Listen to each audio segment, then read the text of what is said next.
Selengkapnya terkait buruh pasir yang membunuh bosnya, sudah bergabung bersama kami Kompol Raffles Marpaung, Kasat Reskrim Polresta Medan. Selamat sore, Pak Raffles. Selamat sore. Pak Raffles, bisa dijelaskan sebenarnya apa motif ketiganya tega membunuh mantan bosnya sendiri, Pak? Ya, jadi sebetulnya ini cuma satu saja yang menjadi karyawan dari korban.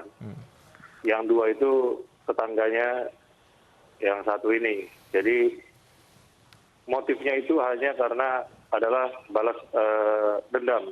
Jadi selama dia bekerja, bosnya ini sering memperlakukan tersangka dengan tidak baik, yaitu dengan sering mengucapkan kata-kata kasar maupun memukul. Kemudian terakhir, tanpa bukti yang jelas, bosnya ini mendatangi tersangka, mengatakan bahwa tersangka ada menggelapkan sejumlah uang. Kemudian bosnya juga mencekik setelah ada perkelahian mulut, cekcok, bosnya pun kemudian mencekik si tersangka. Melihat kawan-kawannya dicekik, dua tetangga sekaligus kawan si tersangka ini membantu tersangka untuk membalas si korban yang merupakan bosnya. Artinya pada saat pertengkaran, kedua rekannya ini membantu, Pak, ya? Betul. Kemudian siapa yang kemudian menikam? Katanya ada salah satu tersangka juga yang menikam, kemudian memukuli. Apakah semuanya ikut dalam perkelahian ini, Pak?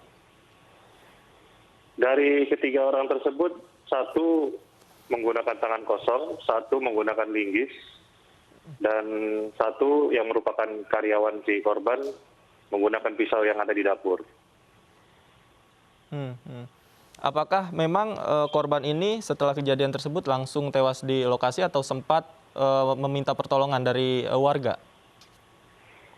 Sempat meminta pertolongan, sehingga sempat mau ditolong, namun korban tewas karena kehabisan darah.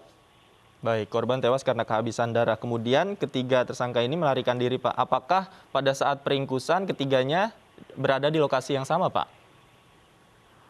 Pada saat peringkusan yang pertama ketangkep itu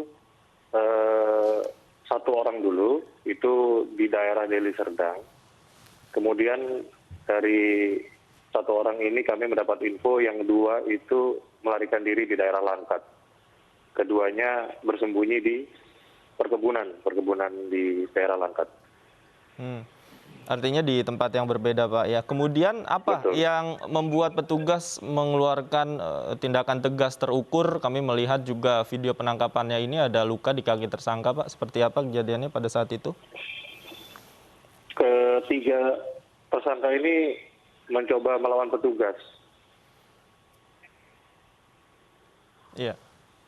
Artinya setelah diketahui tersangka melawan, petugas melakukan itu, Pak, ya? Betul. Karena melawan, kita melakukan tindakan tegas terukur untuk melumpuhkan para tersangka. Dari perlawanan yang dilakukan oleh tiga tersangka itu, apakah ada petugas yang terluka, Pak?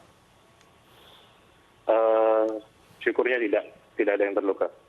Tidak ada, Pak, ya. Bersama peringkusan itu apa saja, Pak, yang ikut disita barang buktinya?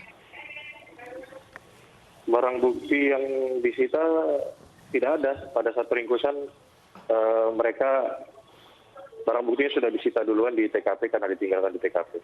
Oke, artinya barang bukti ditinggalkan di TKP, Pak, ya?